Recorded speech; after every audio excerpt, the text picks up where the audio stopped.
moving on, chapter 20th, with regards to fourth module, we'll be discussing about soft skills.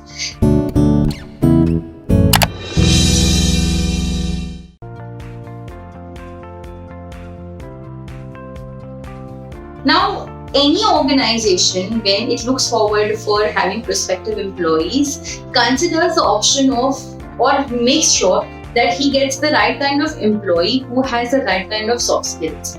Now, these soft skills, along with a person's intellectual abilities or communication abilities, speaks about certain desirable traits of his or her personality that can be over and above the hard skills as in the technical skills. So I may be a Java expert, or I may have the right kind of mathematical certifications, but what are my soft skills? What are my personality traits? 3 points that we'll discuss after this. Can I be a asset to an organization or no? Or will I bring along with me as a prospective employee to the organization a good working environment? So the very first is your emotional quotient, that is your EQ. Right? Along with EQ, social quotient. SQ is also playing a very important role these days. EQ and SQ, emotional and social quotient, is with regards to how empathetic, sympathetic you are with your working people. Above and over it, how good you are or how well you know your own emotional parameters or emotional triggers that probably can that can probably make you fall apart from others. Are you able to keep hold of your emotions? Are you too emotional? You look at something, you start weeping, and then people have to get in tissues and try to pamper you and make you come out of the situation? Or are you so stubborn that you see somebody dying in front of you and even if it is in you to go and help you, if it's in the possibility of you to go and help, you just stand there and you are merciless about it. So extremes of it, not a desirable trait. How empathetic you are. You really understand when somebody is genuinely in trouble and make your way off to make sure that you give them the right kind of comfort. Sympathetic. Are you listening to them in the best possible way, or you are like, हाँ ठीक है होता रहता है. So apart from how you hold your own emotions, how you are helping others to hold their emotions and being empathetic to them talks about the emotional quotient or the EQ aspect. So EQ and SQ are the first important social soft skills that we are talking about. Second, we understand the concept of conflict management.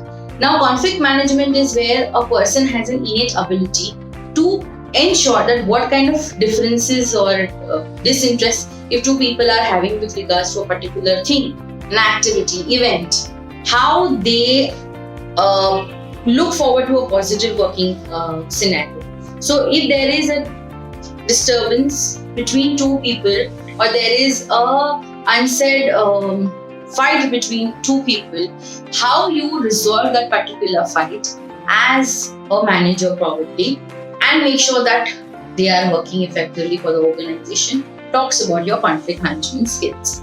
So what are the 5 ways via which a conflict can be resolved? Let's look at that in detail. So when we talk about conflict management, there are 5 methods via which we can, or 5 effective ways via which we can handle any conflict. We'll remember it as an acronym to A2 square, C3 square. Okay, A2, C3. Okay, so what basically are these 5 terms? Okay, that is either you are accommodating, are you avoiding, are you collaborating, are you competing, or are you compromising on the situation? So let's look at each of it in detail. The very first of which is accommodating.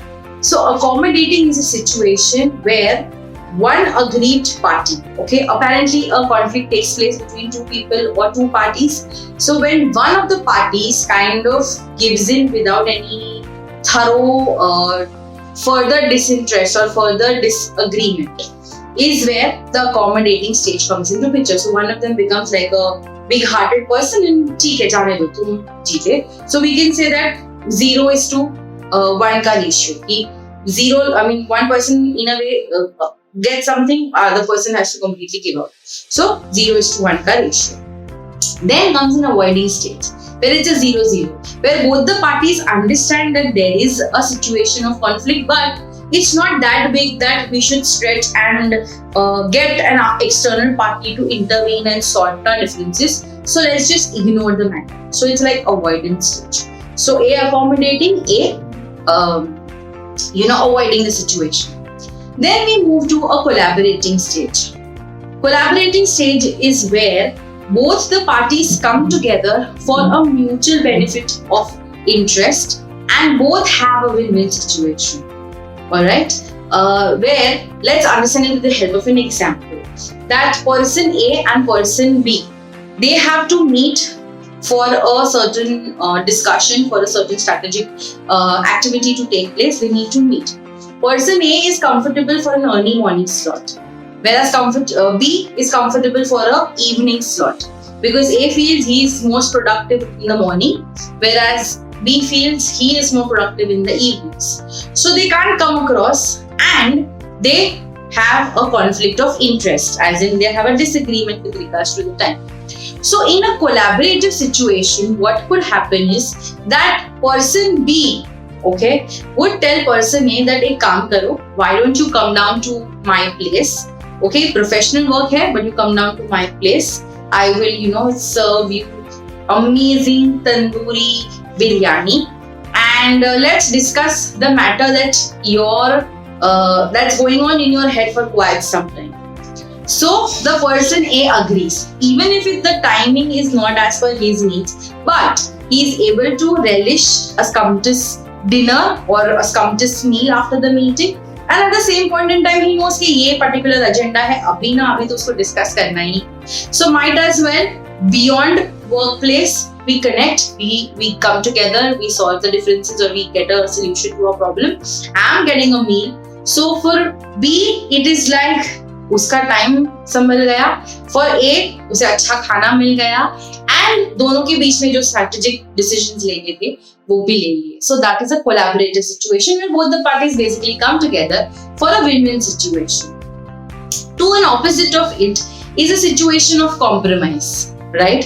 Where both of them compromise some things and meet at a time which is not feasible for each of them. So in the continuation of the example, A morning slot, B evening slot, nothing is working out. So in a compromising situation, what then they will do is they will meet somewhere around 12 or 1 in the afternoon and finish off the meeting. So ये भी नहीं संभला, ये भी नहीं संभला. So it's like a lose-lose kind of a situation because both of them are losing out on something.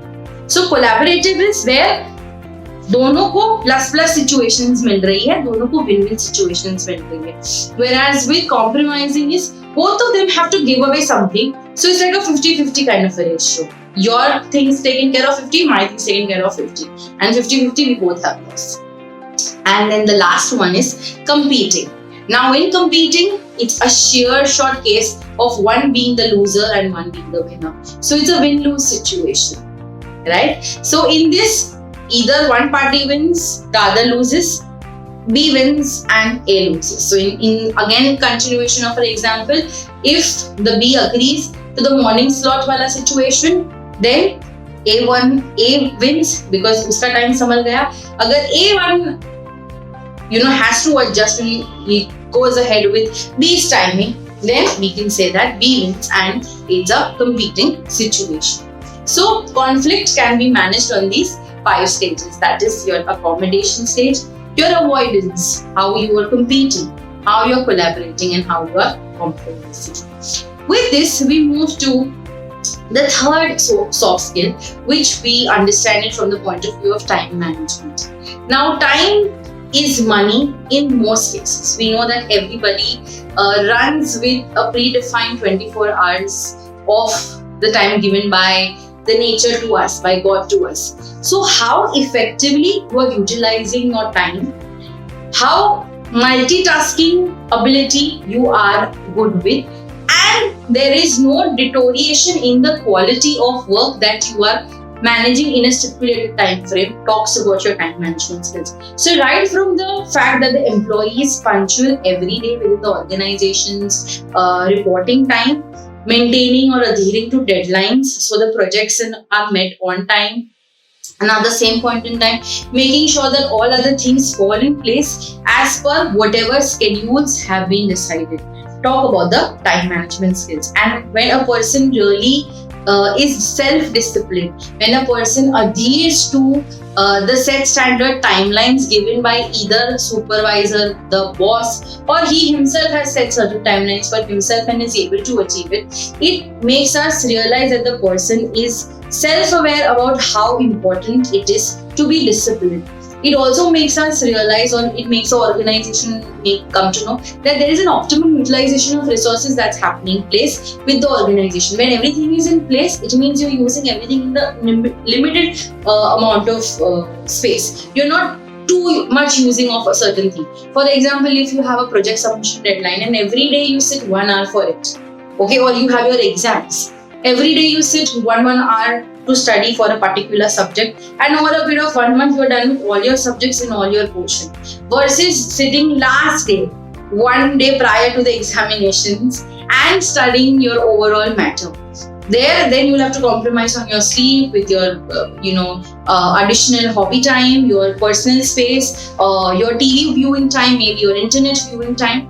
But if you do every day 1 hour, it means during the examination times also you can continue with your regular activities, and probably instead of just 1 hour you may require 2 hours, and you're just supposed to revise rather than learn your concepts. So time management also acts as one of the strong skills with regards to your soft skills. I mean, time management, conflict management, emotional and social quotient, they all go hand in hand, and better utilization of each of it, avoiding situations of conflict, managing your time properly, ensuring that you are sympathetic, empathetic, and you have the right kind of emotional quotient, hold over your emotions, speaks volumes about the right kind of skill sets, a soft skill that the person gets to the organization, him or her. We now move to the next chapter,